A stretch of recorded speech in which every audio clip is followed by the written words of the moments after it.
reka mwereke nk'ubu tumaze imyaka muri Kenya tutaje muri Amerika ntabwo ari umurozi kandi mberuka kuri UN imbere y'imyaka 2 mbere yuko corona bazindasubirayo mandate yaba expired ke so tumubanyamurenge iyo ukeneye gufata popularité y'abanyamurenge public ujye uvuga uburozi iyo uvuze ibibazo barafatwa bose aba active kuko iyo ni spirit bafite mu mitwe yabo.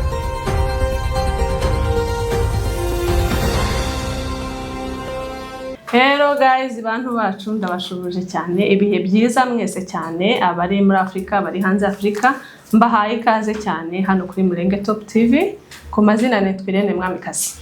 Ni karibu tubane ngushimiye wakoze subscribe nawe liking ibiganiro byacu nawe bisharika kugira ngo bigere kure uri umuntu mwiza cyane ndagushimiye Imana igumugisha. Mfite abatumirwa uyu munsi rero. Reka ntangire mpereza ikaze abatumirwa bacu kugira ngo tubane mu kiganiro cyacu mwamaze kumenya niko kwiza. Reka duhere iburyo bwanjye dukomeze kugeza kuri uyu twegeranye. Atangire bibwira abantu kugira ngo babamenye ni karibu cyane mbahaye ikaze. Banita Muyobokimana mu Rwanda Shaka William. Yes. Cyane ko ryitwa Muyobokimana. Na mu Rwanda Shaka. Muyobokimana ibindi byose mubireke. Tuyaruha ngo muyoboke gusa tukagira ngo naho rirangiriye. Okay, tumenye. Abantu Muyobokimana ibindi ntibigezweho mu byihorere. Binarigije. Message iratambutse aho. Yes. Urakoze cyane muyoboke tugwaye ikaze kuri Murenge Top TV. Asante. Yego ni karibu umubyeyi wacu. Murakoze cyane. Yego. Nanje nitwa Nkurunziza Gisindo. Kaba ndi umushumba. Kaba n'umuvuga butumwa murakoze. Yego, koze cyane. Okay, nanje nitwa Martin Muhirwa. Abenshi baramenyera akoze kureba ibiganiro bya Murenge Top TV tukuze ko yuze ibiganiro cyane ababibonye bwa mbere ubwo ari niyo mazina yanjye. Ndumva nuko ngo numuvuga butumwa. Yego.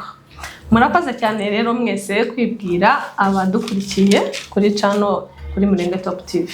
Rero nkuko bisanzwe cyangwa se nkuko tugiye guta twinjira mu kiganiro tayari hariho umuntu wisureba bano bantu twegeranye agahita cyeka icyo tugiye kuvuga. Kuko kandi nicyo kesa. Icyo aketse sicyo nyaboneka wowe ni wowe ndikubwira. Icyo aketse sicyo. Kubera ko aba bantu turi kumwe navuga ngo ni abastari ni abantu bazwi cyane bafite buri wese agiye afite ikintu azwiho. Rero uwo wese umureba ko ndakubona uketse ikindi ntabwo ari cyo. Reka uyu munsi ntabwo njyewe ndi bwibanda mu magambo cyane bano bantu mfite nibo bagiye kuvuga cyane nibo bagiye kugishorera cyane kubera ko ibintu bagiye kuvugaho abantu tuzatumenyana. Njyewe nta madone mbigira cyane niyo mpamvu niyambaje bano abantu bandi kugira ngo bamfashe muri ibyo bintu kuko bafitemo nabyita ubunararibonye cyane bafitemo amakuru cyane kundusha. Reka rero mbahereza ikaze dutangizanye kugira ngo dushorere ikiganiro neza ariko ahantu ndi bumbe nanjye hante amatsiko ndibuze mbaza kuko uyu mupapa mureba hano twakoranye ikiganiro bushize kizana ibibazo byinshi ibibazo ndi kuvuga ama feedback twagiye twakira cyangwa se ama comment twagiye twakira ni menshi cyane. Ayo ma comment uyu munsi niyo twaje kugira ngo tugende dusubiza wowe wagiye tubaza ikibazo ica bitegera ikibazo cyawe tugiye kugisubiza muri iki kiganiro. Hage hazamo ibibazo byinshi cyane ibibazo bemezanye naho abandi batemeye. Bamwe bakabyemeza abandi ntibabyemeze kandi koko ni nako byagombaga kugenda. Bamwe bagombaga kubyemeza abandi ntibabyemeze niko kwiza. Ikintu rero bavuga ngo ni wa muntu uvuga ikintu cy'amarozi. Cyo ikintu cy'amarozi ga nzakiburira amakuru cyane ariko nyiri bwitara hari agiye kudusubiza ibibazo byose abantu bagiye batubaza twagiye tubyandika kugira ngo tuze tumuhamagare aze yongere adusubize. Rero nguhaye karibu nanone kugira ngo ukomeze udusubirize bano bantu ibibazo batubajije. Hari ibibazo byinshi babajije mu biganiro twakoze ibiganiro bibiri abantu baraduhamagara, arabaduhamagaye kuri telefone, arabatwandikiye message, arabanditse muri comment, ni amavideo birahari muzayareba.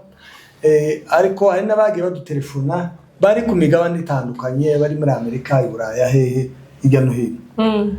Noneho hari ibintu byinshi bagiye bambwira ndabyandika, urumva bakabimbaza umuntu kera yavuye kuri kamera. Yego. Kandi ikindi turagerageza kumubaza cyane kuko naco muco bansabye ngo abatumirwa abasangwa tukadufata umwanya munini umushitari uzaza uvuga cyane. Sawa. Akunda ko barakambwe none tugerageza kugenderaho. Sawa. So ubwo muzange ndambaza ibibazo nanditse ibibazo ngeza ku 10 mbarageje 10 ibibazo bambwiye ni 12 cyangwa na 3. 13 urumva izo nizo gusa bambwiye nanje ngize ngo mbaze urumva bazoka amabera 20. So video niba ndende turagiriye kabiri nitaba ndende turabikora muri imwe. Yego. Uyu mugabo William nawe numuvuga butumwa benshi baramuzi, nawe turi kumwe. Nawe nakenda kugira ibibazo abaza aramubaza, nakenda kutwunganira kubera ko nawe umusomyi wa Bibiliya aratwunganira, nakenda guceceka nawe ngo arebe kimwe n'abandi aceceke uko ashaka zose aremerewe uko ashaka. Nagira ibyo yumva nawe akabigiraho ikibazo kubyo nimba nawe yarumvise akagira ikibazo arabaza. Nawe twamuzanye nk'umuntu umusomyi wa Bibiliya, ntaburi cyabaza ntaburi cya comment kuko arabizi azi Bibiliya, amaze kugenda hano henshi muri Noelia abwiriza. Wenda nawe yarashamburiye muri mustari wose. Nuko none muzeye kintu bambwiye kintu cyambere bavuze ariko nese nemezanje nabo ariko nashaka kubaza ukije subize kuko siko wari wavuze ariko barakibajije cyane. Munti yemera ngo umugabo munti yemera amarozi, kandi tuzi ko amarozi ahaba azabaroga abantu mu makanisa, mu miryango, muri quartier, tuzi nabishwe n'uburozi n'ibiki nabiki. Kandi tukamenya ko na Bibiliya ivuga abarozi kandi Bibiliya ntibesha. Muzeye mbere nambere tubanze tukubaze we utaragira ibindi dusobanura, wemera ko uburozi bubaho? Uburozi ndabwemera. Nemera ko bubaho. Sinziga nimba mvuga uburozi nemera kuko hari uburozi buvugwa hanze, hakaba uburozi buvugwa muri Bibiliya, buvugwa no muri siyansi, hakaba n'ubundi buri aha hanze butazwi ariko bw'ikinyoma. Okay. Gerageza nko gutanga umuco kuri ibyo byose uvuze, wavuga amoko abiri, wavuga amoko atatu, wavuga bumwe, cy'ingenzi nuko utanga amakuru.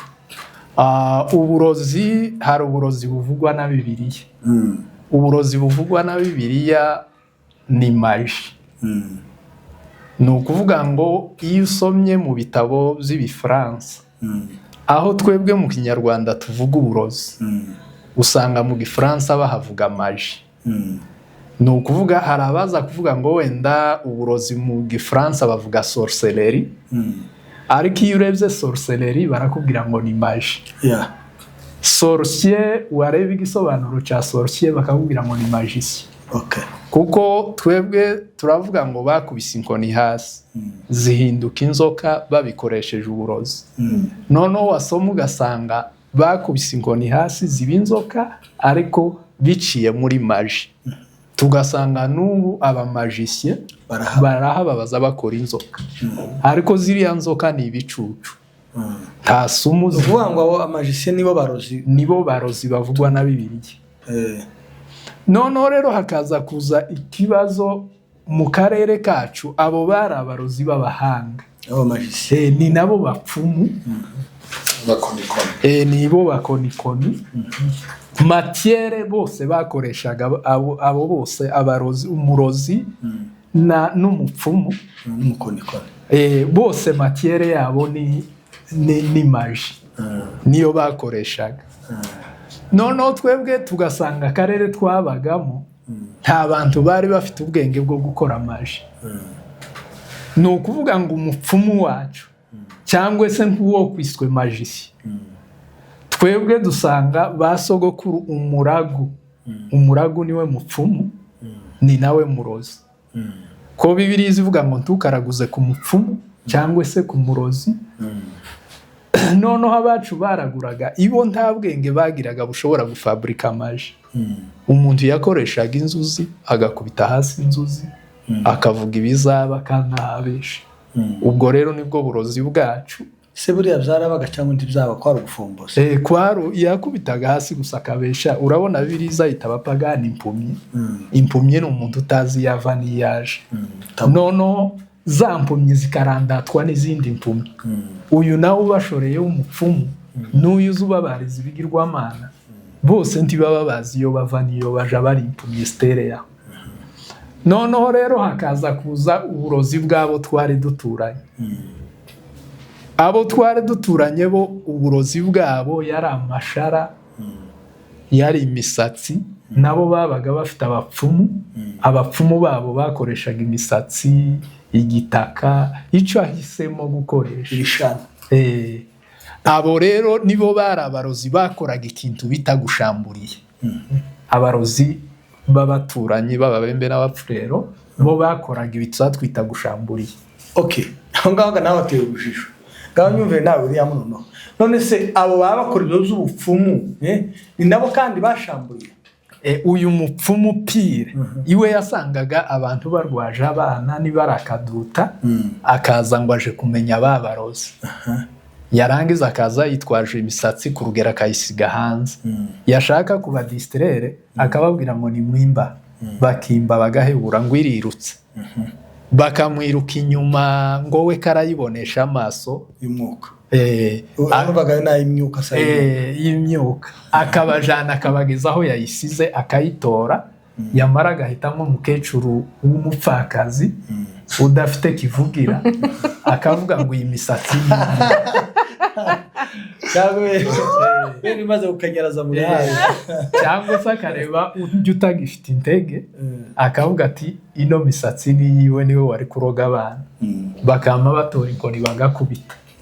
Ariko biturutse kuri wa mupfumu abana arakaduta barwaye.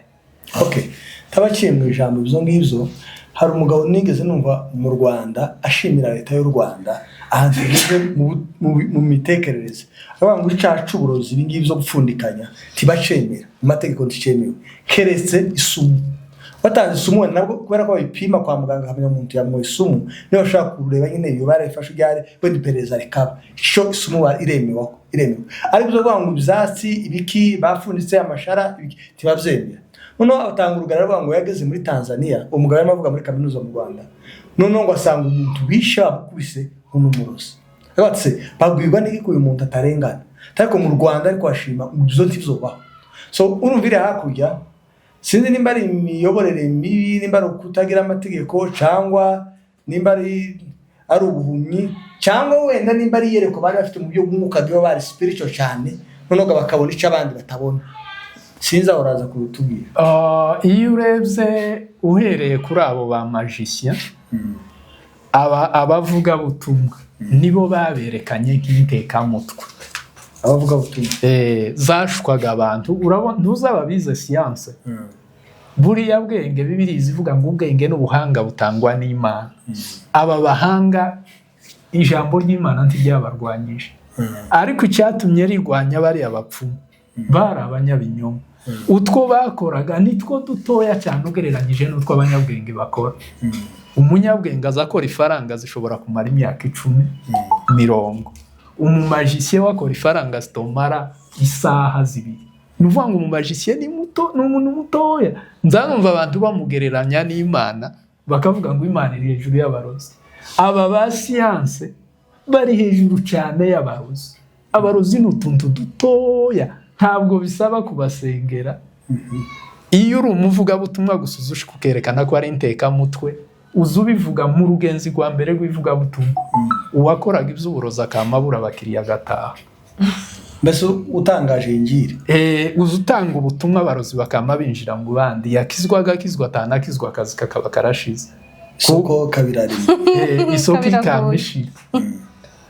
Ariko rero twebwe no mu karere kacu ka Afurika abavuga butumwa gusa baraje ntibahatinda ngo badusobanurire. Okay, dusigarana confusion.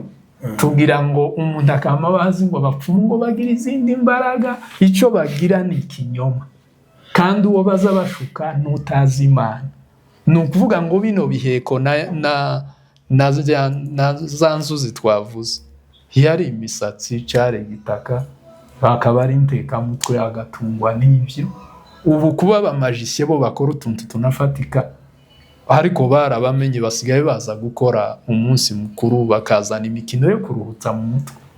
Okay, ahandi moko y'amarozi muri ayo ngayo nayaho. No kuvuga ngo twe tuzatubihuza kandi n'isumu. Isumi yibaho igura hariya mu isoko kandi turayikoresha mu kwica imbeba n'inyenzi mu nzu. Iyo ngiyo umugome yoyikoresha akica umuntu. Hakurya ufata icuma akagitera. Hakurya yokoresha icuma kuko yokoresha ko yokoresha ikibandi ubundi akaja kurasa. Ariko ibi bijanye na imani ngo tuvuge ngo hari ukuntu satani ngo ikorana n'amashara cyangwa se ngo hari ukuntu satani ngo ikorana n'inzuzi tibiba. Hariya ni amahimba y'abapagani baza bashukisha batazi Imana. Okay, kuri wowe wemera ibiheko ko bibaho. Bari babajije ko utabyemera bazumvise kubyemera. Ikindi mbaza none ntiwemera ko hari ingaruka cyangwa imbaraga bishobora kugira kubizera cyangwa mwitorero cyangwa se wenda urabuzura umuntu arabwirijwe wenda bamwe barakijijwe abandi ntibakijijwe bagasesera mu itorero rwihishwa wenda bakagumana ibiheko mu ikanisa. Abo ngabo urabona ntacyo bo destabilize abantu mu itorero cyangwa mu ikorari cyangwa mu murimo w'Imana cyangwa ngo bagenda batega ibintu byo kubangiza nyine ibiheko nyine. Ibiheko ubundi ni nkaho icyo bita uburozi nyirizina. Urumva ko twe nta burozi twari dufite. Icyo twari dufite byari ibigirwamana. Ni ukuvuga ngo abandi bo babazaga ibiti bakabibariza amaso amaguru ariko ya maso Bibiliya iratubwira ngo ntabona, ya maboko ngo ntakora. Ni ukuvuga ngo twebwe abasaga n'abari kutubariza ibigirwamana tibari bazi kuvuga ngo aratemba igitaka ibazi. Haraguharurira gusama amanani yaca akiguheze ngo ni igiheko. Bya bindi yaharuye ntibizi ko yabiharuye. Kuba bitunze ntibizi ko abitunze. Noneho habishize hariya ngo bikubone tizokubona. Tiwotambuka ngo bimenye ngo watambutse. Ni ukuvuga ngo icyo bita ibiheko ibyo bigendera muri iriya definition y'ibigirwamana. Ni ikintu kitumva, kitabona, kitagenda, kidakora kandi si ukuvuga ngo wenda ngo tigikora ibyiza ngo ariko gikora ibibi. Bibiliya ivuga ngo tibikora ikibi muri Yeremiya 10:5 tibizabikora ikibi kandi ntibizabikora n'icyiza. Ngo iyo ubirambitse aho wabishize utabihaguye ndibyohaba. Ni ukuvuga ngo ibiheko ubu nyine uba waraguze isashe akayigura ngo ni igiheko. Nimba idatobotse yamaza kuyihaha mu mboga. Okay. None se wowe ntiwemera ko bashobora kubitega abantu bikabagira ikintu ubasha wenda indwara n'aksida gupfusha gusuka inda kubura urubyaro tibozinga ayo masashe yo cyakazinga kucya abana bakabura. Ibihugu byose urabona amasashe si muri takataka baza bayatora. Mu Bwongereza hariho takataka, mu Bufaransa, mu bihugu byose ariko za takataka zaho ntako ziza zigira abahatuye.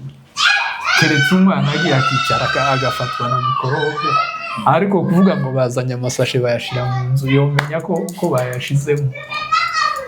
Okay, William, hari kibazo ufite, hari comment ufite? Nimba ntayo ndafite ibindi bibazo. Nimba uyifite? Aragifite ndakona yabza. Nimba uyifite nta kibazo. Nje comment ufite ntabwo ari comment ahubwo ndakunganira muzehe. Buriya abanyamurenge niyo nta nugomba muri community yabo cyane mu makanisa yabo ariko ntibazi Imana. Noneho wa mwuka kutamenya Imana akaba ariwo mwuka bakoresha wo kumenya izindi mana, ibyo bita izindi mana. Reka nze ngweze urugero.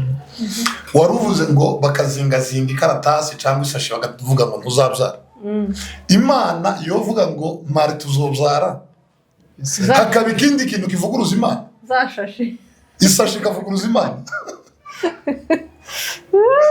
Sinzi ni muri kunyumva. Imana iyo vuga ngo muyoboke. Ndagera tawe. Vuya hano mwiki. Umurozi akavangura agarukira ruisamba. Ibyo umurozi bikari by'Imana nibibe. Urase So, cyo nenda kuvuga niki? Ni ukuvuga abavuga butumwa b'abanyamurenge nibo bantu bakomeza imirimo ya Satani. ko baragutegera Yes. ko baragutegera Iyo wagurutse ugakora urugendo ukagenda ubwira abantu ko imirimo ya Satani ibaho, urimo urumvisa abakristo ko iyo mirimo ya Satani ibaho. Donc ntiwakoze urugendo rw'ivugabutumwa, ahubwo wakoze urugendo rwo guhamya Satani, rwo kwemeza Marite ko abarozi babaho. Nimba wagurutse uri pastor ubwiye abakristo ngo abarozi benda kutumara so ubwiye abakristo bagukurikira ngo abarozi babaho barabajwigirije nimutaba amaso. So wewe pastor ntabwo ukiyaho uvugira Imana, ahubwo urimo urahamya imbaraga z'umwijima. Oro ni wowe wagakwiriye kuzitesha agaciro. So njyewe ukuntu nemera, reka ngweze urugero, dutwite inda y'umwana wacu wa mbere, umuhungu wacu wa mbere, umuhungu wanjye yitwa Berigori. Madamu nareba ikiganiro azabyibuka, twasanze agakayi ka clinique impapuro barazitwaye, sinzi abazitwaye, ariko twaba mu nzu twenyine. Madamu arambwira ati dusanga asigaye couverture kava, arambwira ngo duhamagara abayumbe batubwiriye impapuro zagiye. abagore bose bagira ubwoba. Urumva ndamubwira impapuro ku mwana yasigaye mu nda, impapuro nimba abayobozi twaye sinzi icyo zitwaye, gusa ntazi turi kubona, ariko umwana niwe dukeneye. Beneguri ni nawe wavutse batamubazi, yavutse mu matano ntego. So Imana niyo uvuga ngo iki kintu kizakubaho, hagira izindi mbaraga izo arizo zose zivuguruza kubaho kw'Imana. So rero abakozi b'Imana b'abamambure iyo baduhamiriza ko umwijima ubaho, baba bari kutwumvisa neza ko ibyo bintu bikora. Oro nibo bantu bakabaye abambere. Uzi ko hari umuntu ujya ubwiriza ugahita utinya abantu bose ukabona ko ari abarozi, aho kugira ngo utahane ishusho y'Imana ugatahana ishusho y'abarozi. Uwo muntu rero ntabwo yavuze Imana, kandi ushoboka kwa munarota n'abarozi. none rega ibintu biriwe by'abayeza ubwonko bwawe. So abanyamurenge n'iki kiganiro ntibazacumva, kuko mu mitwe yabo kuva avutse bamubwira ko ibiheko bihari, uyu munsi si bwo munsi yakumva ko ari ibinyoma. Ariko ibi bintu ni ukuri, imbaraga z'umwijima, imbaraga za Satani zaratsinzwe. So Imana ya Isiraheli ntiyovuga ngo Marite uyu mwaka uzoja muri Amerika, umurozi avuge ngo uyu mwaka uzoguma muri Kasarani, hanyuma iby'uburozi bikore iby'Imana biferinge. Ari uko uwo murozi n'Imana yamuterera salute. Reka njyewe maze kubwiriza umurozi ari hano, kandi ntabuvuze, sinjya mvuga uburozi, sinjya mvuga n'ibyaha. Nagiye kubwiriza mu nkambi ya Nyabiheke mu Rwanda, ibi bizacu no kugera tuvuga ubutumwa. Ndabwiriza 1 week, umunsi umwe nka saa 9 z'ijoro, kuko wasengaga mu gitondo bakageza saa 6, saa 9 kugeza nimugoroba na saa 3 mu gitaramo. So urumva nari nindusha, njyamye mu ikanisa icyo gihe ryitwaga Beteli ujyabaye Fosway, byariyobowe n'umupasiteri bitarabane n'undi twarona. Urumva tujyamye muri iryo kanisa inyuma, numva umuntu arakomanza, nkinguye hari hagati y'igitaramo cya kabiri cy'umugoroba n'ikiba nijoro, uvuze ateka ndokeho gatoya, nkinguye mbona n'umugore mutoya arambwira tumva ugize iminsi wigisha imbaraga z'Imana, menya ko amakuru mfite ari ibinyoma. Erega n'abarozi n'umurozi uri kutwumva neza azi ko ibi bintu ari ibinyoma, azi ko yicara none ko bataragushamburiye ko bitarakwita nuko batarabiguteka, azi ko yicaranye pirate n'ukuri kw'Imana. Abarozi bari nyabo niba bari kudukurikira bazi ko ibintu batunze ari fake, barabizi neza.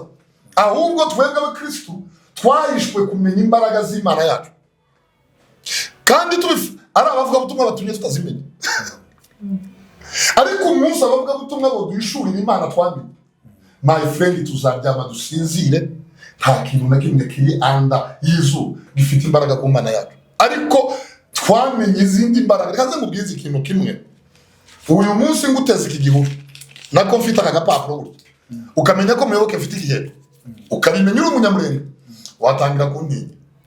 None se uzima bundinye duturanye no kwa nini, uzima bundinye nuko nawe wizeye ko kano gapapuro gafite imbaraga. So ari umunyamurenge w'umurozi n'umunyamurenge w'umupasiteri bose bemera ko ibihuru bigira imbaraga. Ico kintu bagihurijeho, umurozi w'umunyamurenge na bishop w'umunyamurenge, umunyamwuka mbese. Nubwo ndavuga umuyumbe babandi bya hejuru, bose bemezanya ko ibyo bihuru bifite imbaraga. Au contraire, kibemera Imana. Ari umurozi, ari pasiteri, bose ntibemera Imana.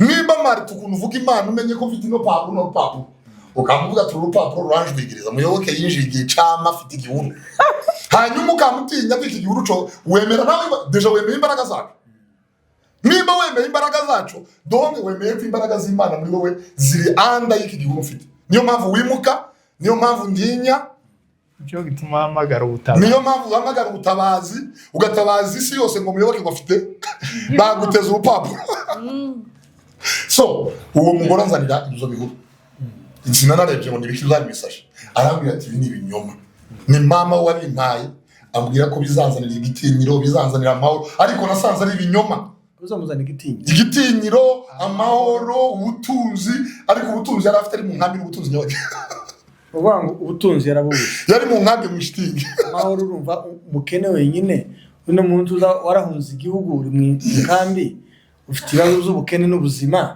aho birumvikana noneho n'amahoro gayo mu gakizi yo ntabifite kuko afite ga Yesu afite imihoro igitinyiro urumva ni ndesubuka rumutinya urumva so arabima ndabite umunsi umwe turi imanyana mu Rwanda muri Kamonyi ndagumwe n'umuvuga butumwa yitwa Mwamusa akiri ndaguciye mu ijambo abantu bene wacu bizera ko abanyamurenge bose bagira umwuka w'uburozi bizera ko umurozi atazayihana kandi bo tuguye ko yaje kukubwira ko aretse yizeye mbese impamvu yakwihana gute abakamwihanishije baza gushirikira ibyo akora nimba mama wanje cyangwa mama wawe yarakubwiye ati Marite fata kano gahuru kazakurinda gafite imbaraga pasiteri akaza bihamya ko ibihuru by'abarozi bigira imbaraga so azaba yunganiye ijambo nyoko yakubwiye abikohereza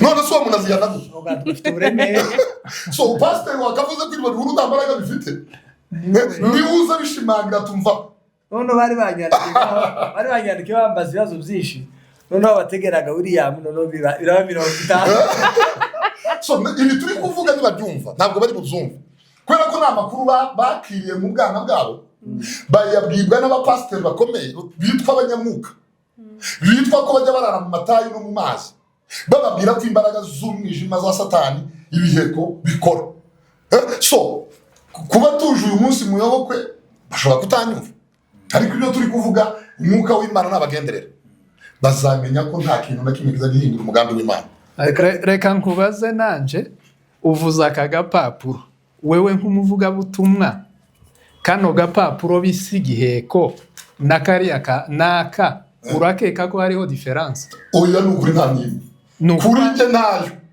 aka gapapuro uwo bahaye k'umupfumu niba ari agapapuro ni agapapuro niba ari isashe ni isashe yasashe nta diferanse ifite imeze nk'ariya yo mu isoko imana zo bibiri zivuga izindi mana zose ni ibinyoma deja aho ngaho ivuze ko andi makuru yose ko turiwe turondogora ni fake so n'ababa muri ayo makuru bahindukire bamenye Imana y'ukuri mbabazi kibazo none ubwire ko muhamu bitesha agaciro hano hari abantu badukurikira umuntu yapfushije umwana umwe cyangwa babiri ubu nyine ntavugisha nyirasenge cyangwa ntavugisha se wabo cyangwa ntavugisha kwa nyirarume nibo bisha abo bana ubu nyine hari umuntu wadukurikira ushobora kuba amazi imyaka 10 atarabyara cyangwa 8 urumva se amakuru yo gutoragura ni igikorwa cyamubayeho tarabyara kandi we yicaranye amakuru ko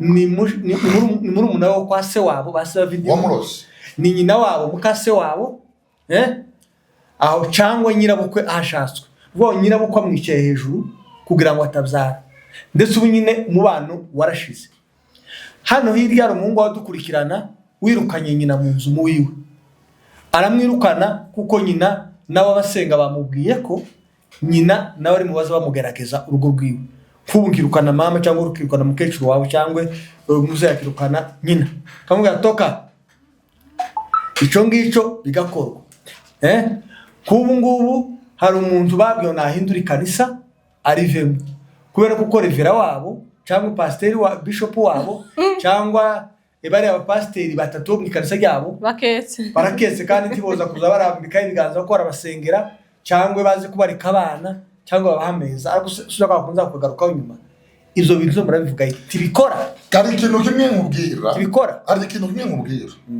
Imana ishimwe kuzana iyi topic Satani agira amakuru bamutwerera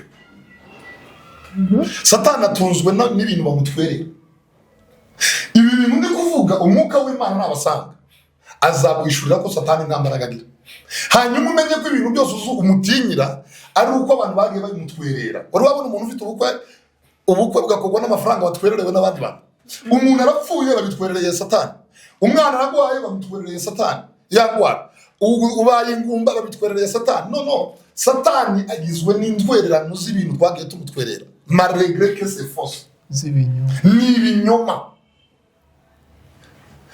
gupfa tuzapfa n'uyu munsi Raila yapfuye nuko bari kubitwerera nyakubahwa so gupfa tuzapfa umuntu ashobora gupfa avutse umuntu ashobora gupfa amaze icyumweru umuntu ashobora gupfa amaze umwaka jewe tuvugana amaze gufusha abana banje babiri b'abahungu hano muri Kenya ariko simvuga ko ari abarozi babishe kuko Imana niyo ivuga ngo umwana azabaho nyine nico gihe cyagenwe kuri bo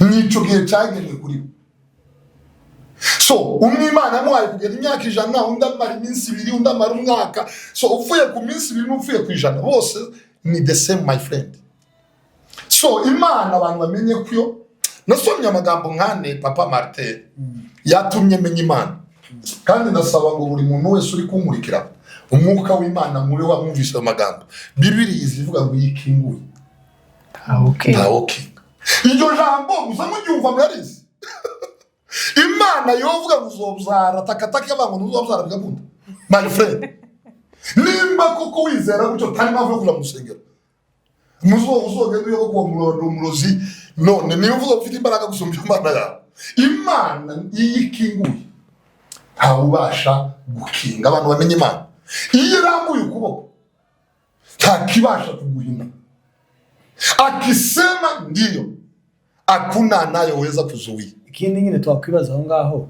nimba umurozi avuze ngo tuzare bigakunda cyangwa abantu tuje hanze Amerika ushaka kujayo ukabura visa burundu n'urugero ese afite n'ububasha bwo kuvuga ngo none ndahanga ugende bigakunda cyangwa akaba none ndahanga uzara abantu 8 bigakunda aho ngaho twaga tukibaza abarozi ntabwo ari Imana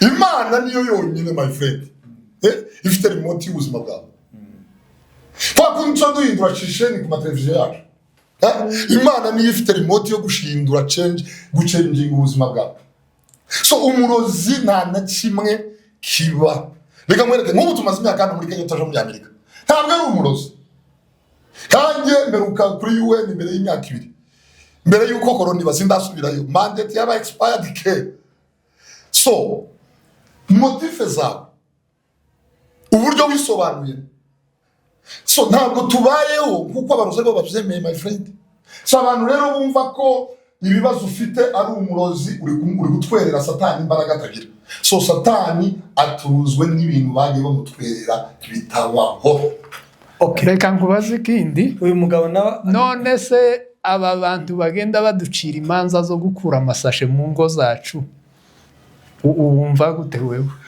jewe ikintu numva jewe nta nubwo noza n'umuntu ngo akure isashe kubera ko nubwo yo biriho nizera ko ntacyo yanwa none se bayikuyeho umurozi nimba ariho yabuze tike kongera kwigaruka nimba batanazohereza bakoresha amafaranga bazohereje kubera amagambo nimba ukuyeho isashe muri takataka akaba atazirangura nimugoroba ko yasubira agahamagara inda akayohereza so njyewe nizera ko ari amakuru aba mu gitabo cy'abami y'umugabo bita Ahabu wari ufite umugore witwa Yezebeli yego Yezebeli akora ubukwe bamuhaye imana zibiri imwe ngo imanura ivura indi kamanura umuriro ayo makuru yacengeza umugabo abakonvenke umugabo nawe ayacengeza abahanuzi batangira kubihanura hanyuma kugeza ubwo Eliya yaje agasenga ngo Imana imara imyaka 3 n'amezi 6 nta mvura yari akeneye kwereka Ahabu ko amakuru abitsa ari ibinyoma yuko yicaranye amakuru y'Imana imanura imvura Imana yarajwigiriye imyaka 3 yarananiwe kumanura imvura urumva tukitari ikinyoma So amakuru dufite rero ku biheko, dufite ku mbaraga z'umwijima, dufite ku mbaraga za Satani, ayo makuru kuri twe twizeye Imana ni Ngaho ya Yezebeli. ngaho ya Yezebeli. hari ikindi nkubaza, ese aba bahanuzi bahanuriraga Bahari n'aba bahanurira ibiheko urumva bafite Bose numva ari kimwe gusa bambabarire kundakarira. nuko aba bahanuzi ba Bahari bavugaga ko Bahari ikora, Yes. n'aba bahanuzi aba bagenda bashamburiya nabo bahanura ko igiheko gikora. Yes, nukuvuga iyo umuhanuzi aje guhanura ngo kuri giheko iwawe, abaje guhamya izo mbaraga ko zibaho. Okay, ariko tugende gahoro kugira ngo abantu bagomba gukora ikiganiro kugira ngo tusenka abafunza abantu, ahubwo abantu bose bakabasha kureba no kugira. Hari umuntu uzi ubuhamya ahubwo ngo jewe sa makuru nabwiye. Jewe nabonyeho bahamagara impyisi. N'urugero ntazi. Iraza gutya. Jewe nabonyeho bahamagara igufwa riritura. Nabonyeho bahamagara ihembe riraza riritura. Ndagusubiza cyane. Urumva? None ibyo bintu urahakana gute? Ntabwo duhakanye. Nanjye nabonyeho Bibiliya ivuga ngo umurozi yazanye inkoni ihinduka inzoka. Ariko ndahamya inkoni ya Musa yariye za nzoka. Wayo utinya inzoka ufite inzige.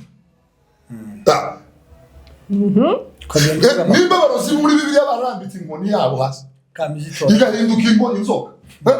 Musa nawe akarambika iwe ikamera twa tuyoka twose. None ni gute ninyi utwo tuyoka mfite inzoka imirizi ngizi? Ahubwo abavuga ubutumwa bibagiza abantu ko dufite Imana, bakabibagiza imbaraga zacu, bakatwereka gusa mask imbaraga z'umwijima.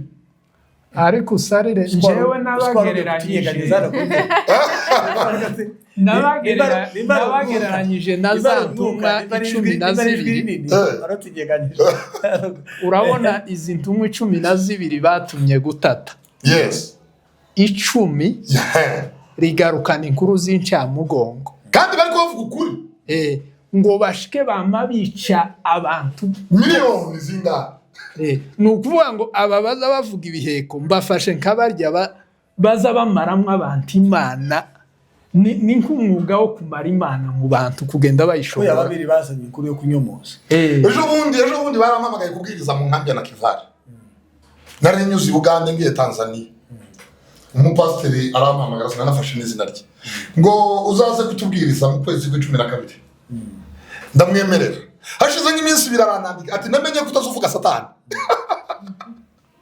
Ati namenye ko mu nyigisho zawe utazuvuga Satani, ntuvuge ibyaha, ntuvuge gusha, ntuvuge iki.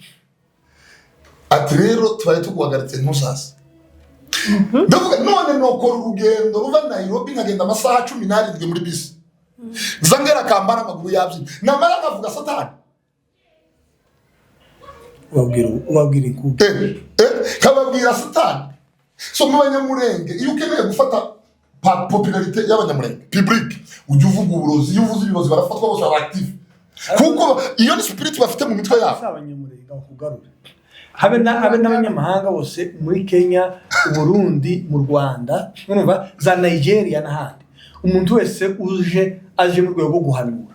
Uzaburebe abafite abayoboke benshi. Erega guhanura bishatse kuba mbese kuzabwira abantu ari imyuka ya Satani, spirit of devil, tugiye kubakora deliverance, gushamburiya ibintu bisa nk'ibyo. So erega ntabwo ari abanyamurenge. Nanjye kera nakuze nzi ko n'izi nzozi turota mbi. Uziko nari nzi ko ari za Satani.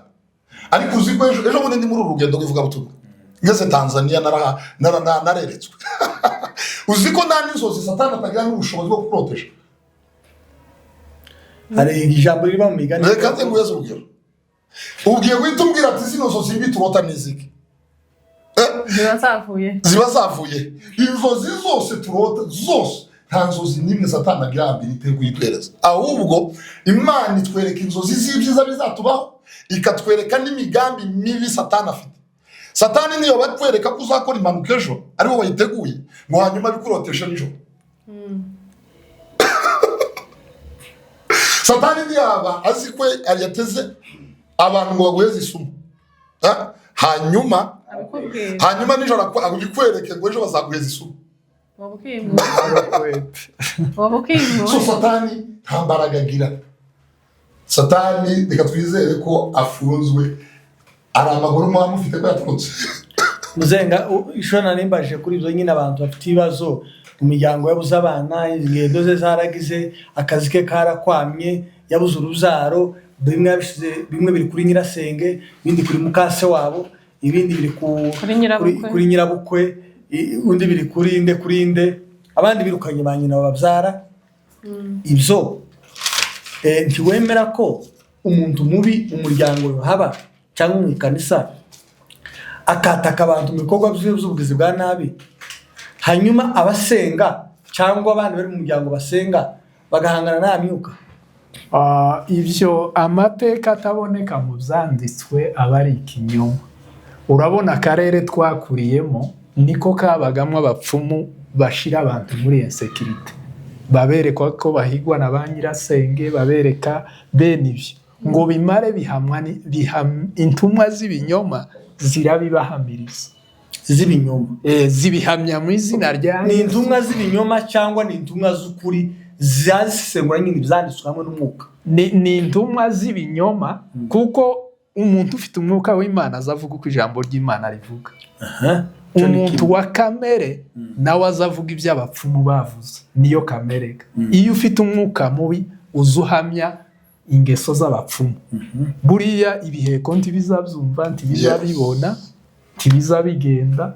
N'uwo bobiha ngo biramuha umugisha ntawe yogira, n'uwo bobiha ngo birabe ikibazo ku bana ibyo bikibazo. Ibyo umugabo aduhaye ubuhamya ngo bari barahaye ngo azogira amavuta. Hari undi mupfurero nabonye yarambwiye ngo bamuhaye amavuta, nibagiwe kumubaza niba ari amamesa cyangwa nimba ari aya mavuta asanzwe, ngo baramuheza ngo azoza yisiga ngo ntibamubohe. Muzi abapfurero ko batinya abasore. Yarambwiye ngo bamuboshe inshuro 3. Yayisize inshuro ya 3 ngo bazaga baje kubaho undi muntu bamubura akaba ari we bajana, ntacyaha afite.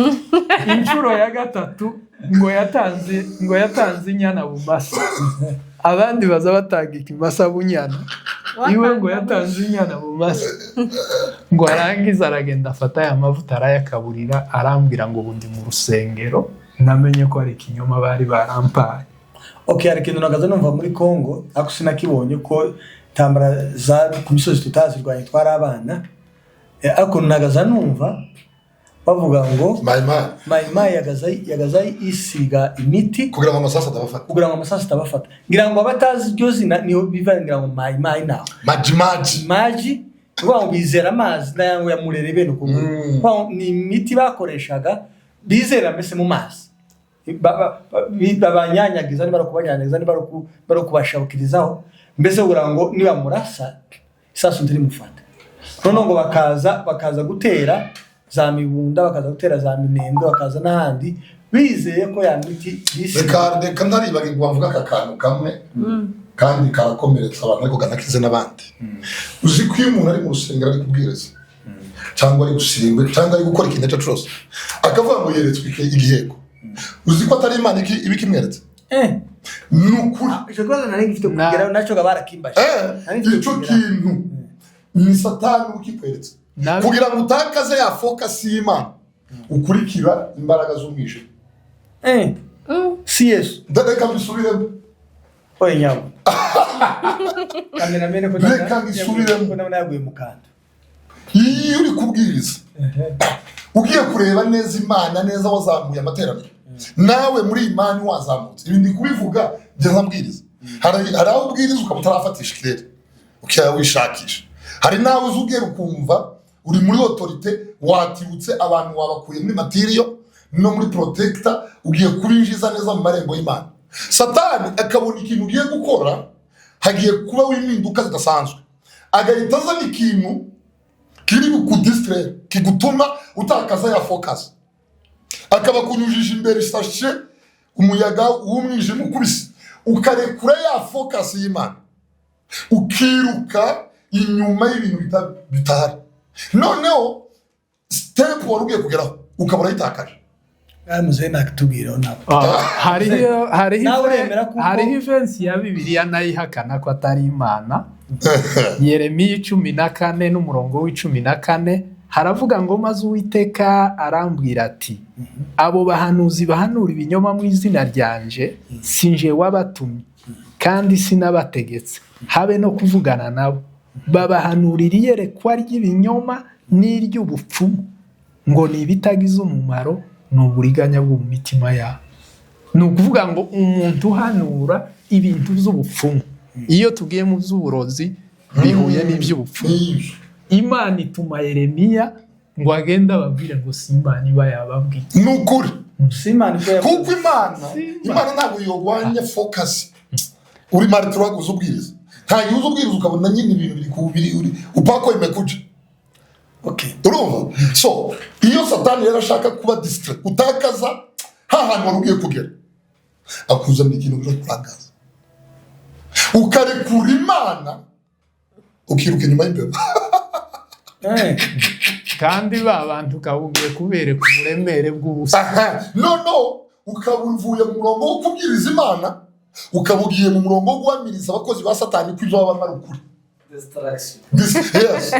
Wa murozi wari muvuga ngo ariko imbaraga za Satani nagiyemo sinayobye. Pastor of ati hari imbaraga z'umwijima ziya deja wa muntu uramubwiye ati murozi bwe komera birakora zabi. none ubu nyine ntawe mwebwe murabona cyangwa muje amateraniro umuvuga butumwa nimbagiye guhaguruka bakababura tumufashe ikirere tugihambure abarozi bakigatiye abantu bari abatere Haleluya 7 ngo zimwe z'umurambararo n'izindi zimeze gute hanyuma tugira ngo bamufashe umugabo naje kwigisha nyine yigishe ikirere cyafu ibyo murabyemera cyangwa tumubyemera Pastor nagirira aho ushumba nagirira kuri ico urebe ibigirwamana bigeze kuzana isanduku y'isezerano bayiraza mu nzu y'ibigirwamana ngo buce basanga caguye ngo bacegure bagaruke basanga noneho umutwe uri hariya ukuboko kuri hariya kandi no sanduku yarimo gusa inkoni y'Aroni yarimo ibisate by'amabuye yarimo utuntu dutatu ariko urebe twebwe muri twe hari dutanu twobirya mu Burayo gice cyakane twebwe muri twe harimo Imana, harimo Yesu, harimo Umwuka Wera. Worarana n'ibigirwamana bugaca bihumeka. Reka nanjye ntunganire pasiteri ndikumvishure kandi turi gushambura yuko twebwe ntitwatumye gufata amasashi ariko twatumye gufata imitima. Okay. Reka dufate imitima nk'ibiri umwe uri muri Australia n'undi uri muri Congo. Ikintu nayishuriwe ndanasoreza nayishuriwe ko mu isi y'umwuka ibintu byose bitari Imana bifatwa nk'imbwa. Ndaguheza urugero igihe Abanyisiraheli bavuye muri Egypt ngo Abanyegypte bari barakoze bari barahuriye imbwa zo kubamokera ariko uwo munsi ngo nta n'imbwa yigeze bamokera kuko bari bambaye spirit y'intare. Rero umukristo agira spirit y'intare, umurozi agira spirit y'imbwa. None wari wabona intare yahunze imbwa? Okay, ikindi kibazo mbabaza kankibazo pastor uremera kuko ubwina ashaka kuboneka aba pastor badakijwe babarozi? Ayo mateka sinzi ko byoshoboka ariko sinumva ko byoshoboka kuvuga ngo bamuha amashara ayabike umupasiteri abika amashara mu mfuko. Okay, nimba yo nayabika ariko gurumva babitsa amashara ntaca atwaye mu kanisa dakijijwe kuko William atuye ko yabwirije umuntu araza mu kanisa ariha. None se tiyo ikanisa tiyo guma kwicara mu kanisa iyo bakagarana umukristo bwacha bakama promotion akaba pastor kuko ari pastor gwo nyine hari umuntu ushaka kubamo kwera amanyama afite cyangwa ifaranga afite cyangwa izindi mpamvu. Urugero abaye pastor ari umurozi ta impact bifite kuba Kristo cyangwa ibiterero bagabaho cyangwa uburiganya kuko ntiyo zayigisha Imana ahubwo bakomeza kubazana mu mwijima haba mu nyigisho haba mu bikorwa akora cyangwa ibindi zose cyangwa se reka dufate urugero ibintu biri popular ubunyine barabango nimba yo gutanga meza yasengeye ahubwo ayagize ukuntu aho ngo yatanga inda abagore bakazamasukinda cyangwa agiye gushingira abantu ugiye gushingirwa n'umuntu umunyabiyeka barambike ibiganza urugo ramara kubita cya divorce ejo bundi kuko yasutsemo igipurizo aho cyangwa bakuye nyine abakristo benshi bazare abapasiteri ngo basabire umugore yaratwitagiye ngo pasiteri amusengere.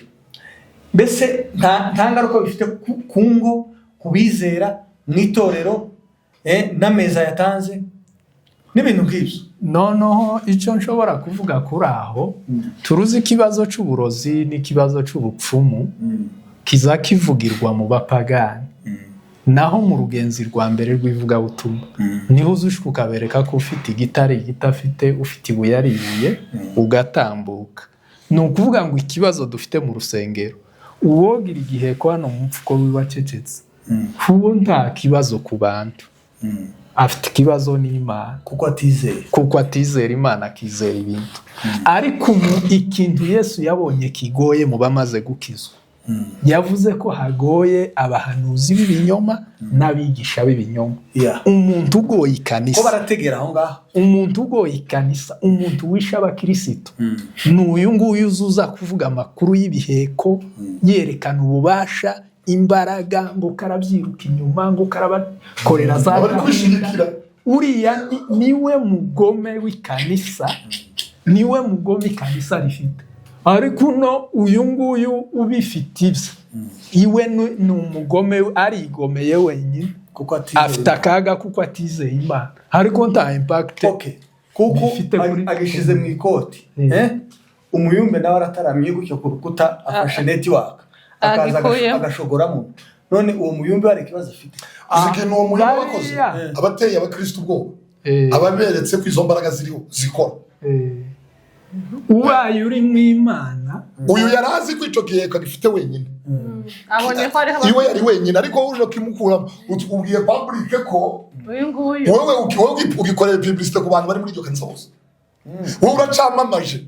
Kandi iyo ukenera bari kugerekera umwe akamenya amakuru wenyine, ariko wowe muyumbe utumye abari muri icyo gitaramo bose bamenya ko igihe ko kibaho gikora. Umuntu nashaka Imana akayibura azahita aje atejya yo gikuyewa. Kandi uburyo umugenderero ubaye ari Imana yakweretse, urashobora kumusanga, wamusangana ikaratasi, ukamumubwira ngo iyi karatasi ufite ngo imeze nk'izi mfite, uwaziguhaye yarakubesha. Ubwo nibwo butumwa bw'ukuri. Aza yahindurura ukamubwira ati banki watsi kibiri turebe ko resista, nuko watsi kibiri yasashikamisha, none ukamwereka ko icyo afite kidakora. Hari abavuga butumwa n'abapasiteri bagiye batanga ubuhamya ngo babonye ibiheko, yaje kubifata kikamukubita hasi kikamuhereza, umuntu agahwera, cyangwa kikamumugaza intoki, ngo intoki zigahengama cyangwa agahwera. Iwe yagifata ngo kikamurusha imbaraga, agatitira kikamuhereza. None ibyo bintu ni ukuri cyane kinyoma. Uriya muntu uhera yagiye gufata ibiheko, na aba yarwaye abadayimoni, ni abadayimoni baza bamuhereza. Ko urabona iyo ufite impano uhamya Imana, wagira Satani ugahamya Satani, uzareba umusazi aza asara havuga ngo kararogo. Twe urumva twakubwimba ibigirwamana birarana n'isanduka bugaca byacitsemo, ariko twavuze ngo Imana ikujuje imbaraga, ngo umare ngo amabuye cyangwa amashara ngo arakuniga. Ayo ni amateka y'ubujiji. Umuntu aba yarwaye gusa yoja mu mahombi cyangwa akaja ku bitaro, ariko ntiyovuga ngo urahwerezwa n'ibuye cyangwa n'ishara. Ni amateka y'ubujiji.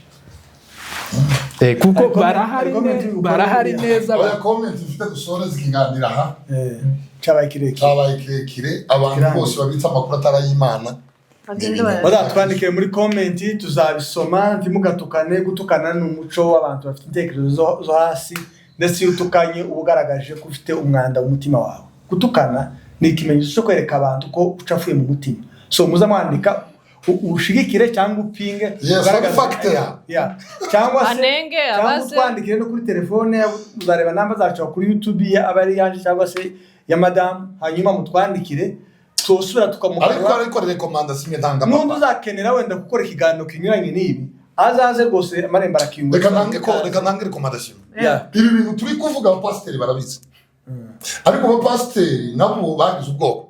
Iyo yagwanije ikintu nk'iki bahita bavuga ngo araketse.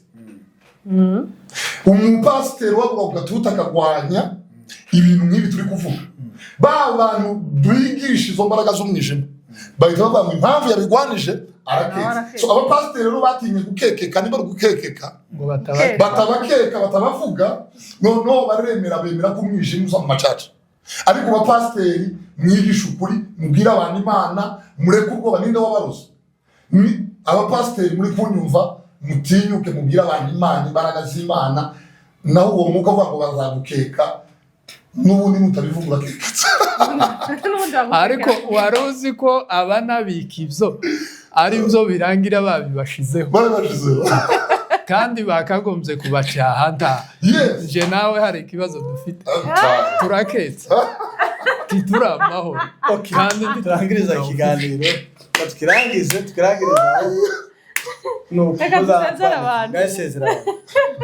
turabashimiye cyane abantu babanye natwe muri iki kiganiro. Komenti zanyu tuzitegereje ku bwinshi. Ufite igitekerezo, icyo wunganira, inama, cyangwa se nawe wumva utemezanya n'ibyo bari kuvuga, amarembo aruguruye, ni karibu nawe tuzaza tukwakire, tuguhuze nawe arahari, hanyuma cyangwa gitange wenyine, cyangwa nayo utanga wenyine, hanyuma ukureho urujijo nawe uvuga uko byumva kuri wowe. Turabashimiye rero ko twabanye namwe, tuzabonana ubutaha.